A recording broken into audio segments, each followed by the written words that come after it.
Since Maria and Deborah were chosen to be honored for the Grinnell Prize this year, happened in April when our selection committee met. We have been very anxiously awaiting this day, this moment, when we could introduce them to you. The Grinnell Prize is at its heart a dialogue. And so we'd like to begin this conversation. I would ask that you come to the front here.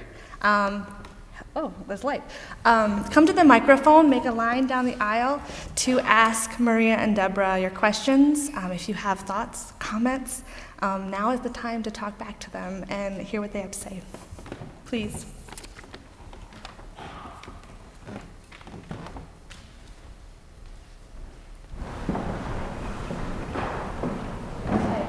This question is for both of you. I was just wondering which failure you felt you learned the most from in your activities. Okay, thank you. Well, there've been a lot of failures.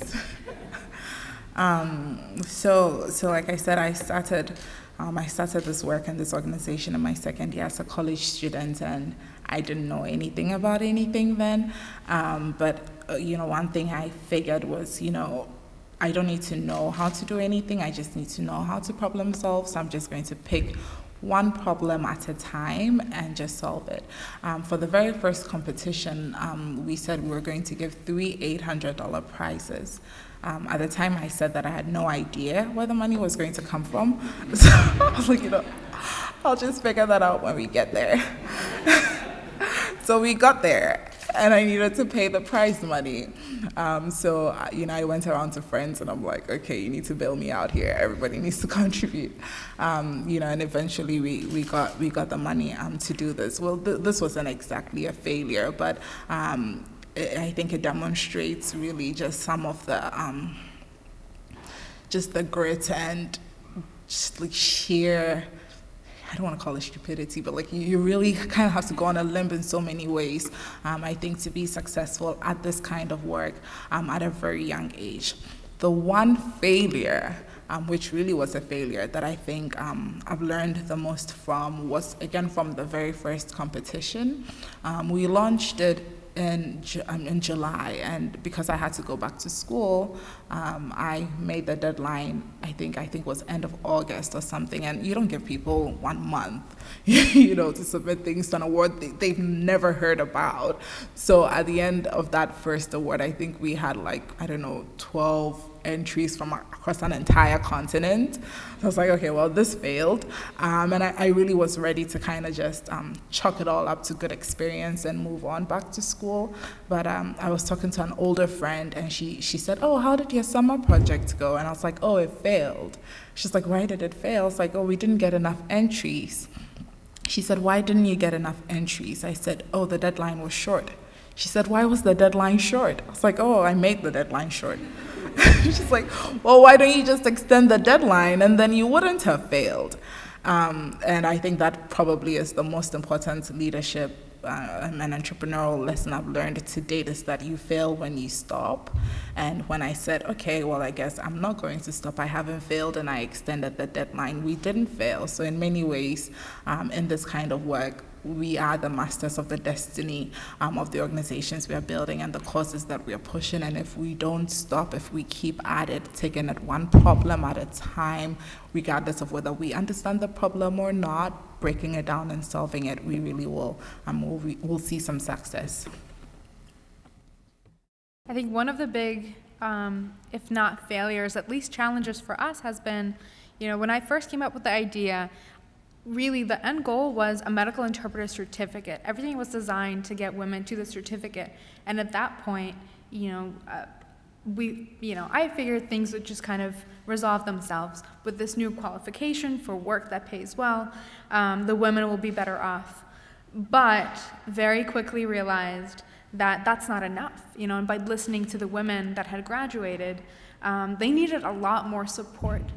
And it was really difficult to do, and as a really young organization that works, we worked out of Starbucks and Panera coffee shops, borrowed rooms, and it was very difficult to have ongoing services.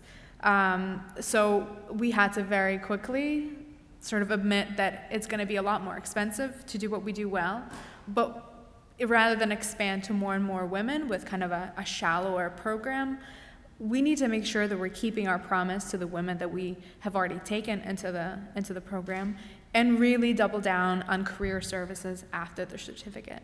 And that realization that it's not enough to have a certificate to hang on your fridge. That's not going to get you from poverty and homelessness to a successful career. Was a tough one, because one of our big sort of selling points to funders was, look how cheaply and how simply and how quickly we do this, and voila, great results. But really, to get to the great results would have been a lot less efficient, a lot more expensive, and a longer journey. And kind of accepting that was difficult, but once we did, we never looked back, and the program has been incredibly successful.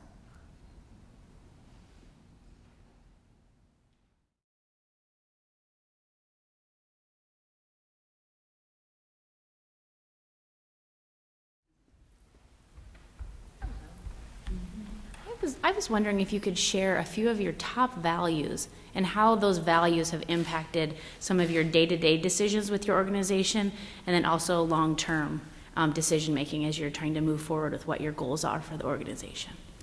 Okay. I think, well, three of my topmost values. I think the first one is my faith. I strive to have a strong relationship with God, and that has, served me well in a lot of the tough situations that I found myself in as a very young entrepreneur. So when I began to scale the organization, I was hiring. I've never hired before. I was managing people who had more work experience than I have. Never worked anywhere before. I was just doing all of these things that were, I was punching above my weight and my strength in every circumstance, and I just had to believe in something. I had to believe that, I would pull through. I had to believe that someone was watching my back, and this was going to work out. So my faith has been an incredible support for me in this work, and continues to be. The second one is authenticity. I think that I believe that everybody's story is important, and everybody's reality is valid. It doesn't matter where you're from, it doesn't matter what you've been through. That's your story. It's unique, and it's important, and it deserves to be heard. And really, I think in many ways that is the spine of the work that we do. Our writers' voices are important, and they deserve to be heard just as much as anybody else. And African stories are important, and they deserve to be celebrated just as much as any kind of story. I think the third value would possibly be resilience. I think I've just learned that good things are tough to come by, and if you want it to be easy, it may likely not be very great. So I just kind of steel myself up for the worst possible situation. I just tell myself that it's probably going to be really tough. You may not be able to do it, but just go ahead, and if I'm able to, that's even better. So those would be the top three for me.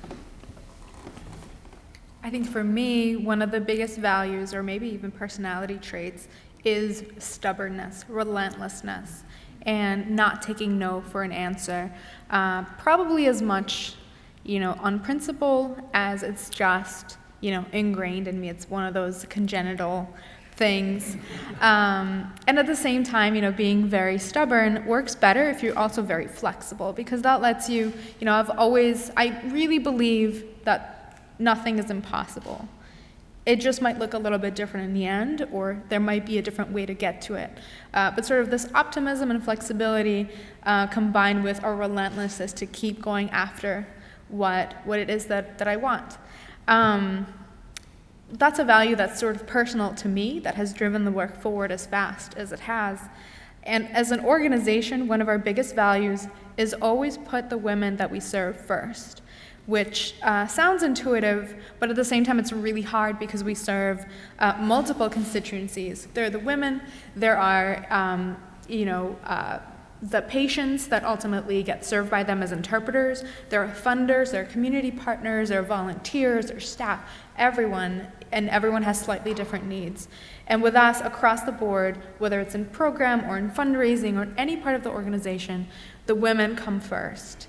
And if, we're in a staff meeting, but program participant shows up unannounced, we will pause staff meeting and see if we need to address things immediately and, always let them know that they're the most important people and maintain that relationship and never lose sight of the fact that they are the reason that we do any of what we do.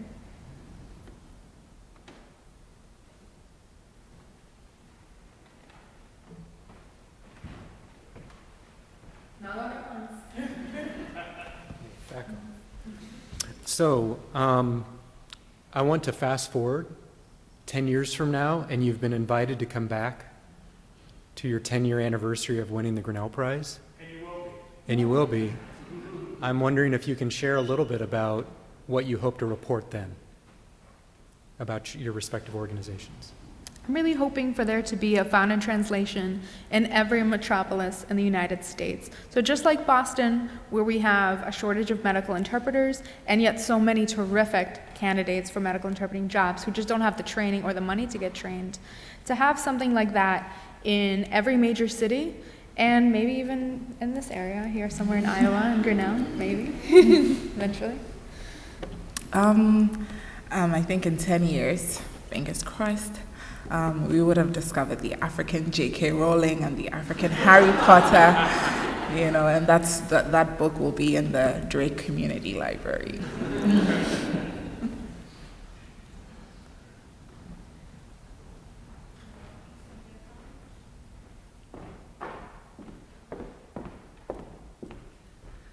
First, I wanted to say congratulations to both of you and for your talks, because I think I can speak on behalf of everyone that they were incredibly inspiring.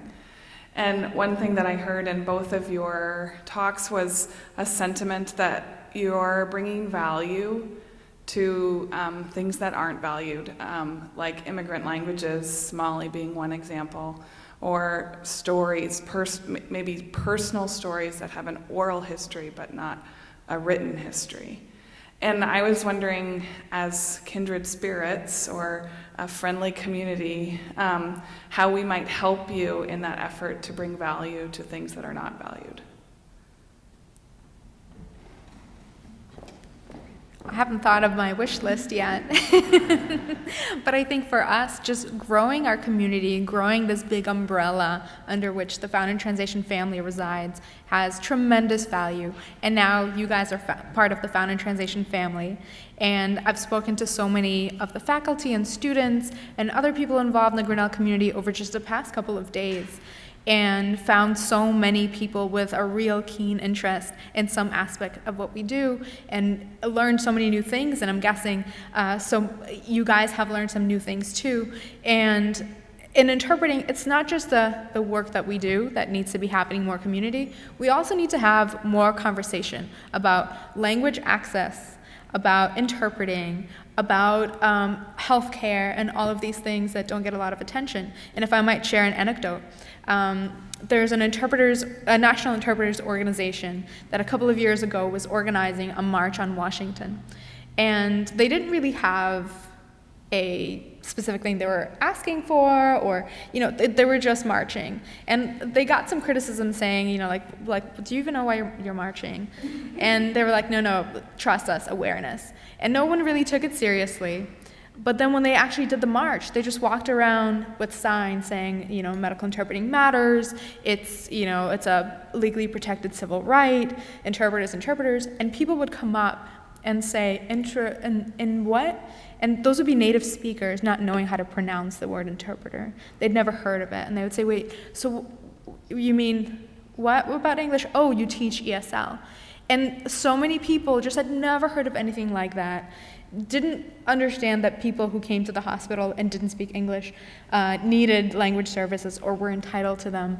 And a big problem in the interpreting profession is that people don't know what they do, they don't know how they do it, they don't know why it's important. And I'm so glad to have a growing community of people who now understand so much more about it and know that it's important. And I bet you will meet a lot of people who've never heard of a medical interpreter, or who don't think that people who don't speak English are entitled to access to healthcare, who think maybe people should just go home, learn English first if they want to go to the doctor. And now you're an advocate for this. So thank you guys in advance for continuing this conversation. I completely agree with Maria, and I think I would add that I'm excited about, what the Grinnell Prize offers, which is not just the prize money, but the opportunity to form all kinds of partnerships and relationships with the college community and with students and with faculty. And I think I'm really looking forward to some of the ideas that we can come up with together about how to further this work. The work that we do is complex on several levels. There is the level of creating the stories and getting the word out about the stories. There is the level of producing the books and getting the word out about the books. And there is the level on pushing the books so that they go out to make an impact. One of the biggest challenges that we face is in distribution of our books. So in Accra, which is a city that has about 4 million people, we have about 6 bookstores. I can count the number of libraries that we have. So as a children's book publisher that's not looking to do school textbooks, it's just looking to do fiction for children, we have to figure out how are we going to sell our books. We have some very exciting ideas that we've piloted that have worked very well. We have a book bag character called GB the book bag. So GB is this fun little book bag that loves African stories and shares the joy of stories with every child that it meets. And so we fill GB with books at Christmas time, and companies buy them as gifts for their employees or for orphanages or for schools, and that's been incredibly exciting. So we're looking to pilot very creative ideas of ways to get books into the hands of children in a place where there aren't many opportunities. So yeah, we hope that the awareness about our work will continue to get out there, and we are very open to collaborating and hearing out ideas about potential partnerships.